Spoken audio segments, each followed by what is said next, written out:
السلام علیکم ورحمۃ اللہ وبرکاتہ۔ قارئین و سامعین، مزید ایک ویڈیو لے کر آپ کے سامنے حاضر ہوئے ہیں۔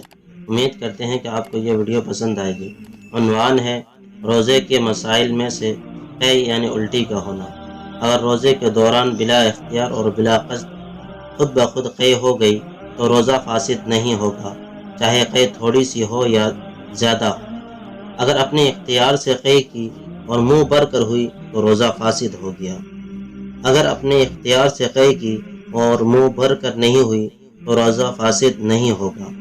اسی طرح اگر اچانک تھوڑی سی قے آئی پھر بلا اختیار خود بخود حلق میں واپس چلی گئی تو روزہ فاسد نہیں ہوگا، لیکن قصدن یعنی جان بوجھ کر لوٹا لی تو روزہ فاسد ہو جائے گا۔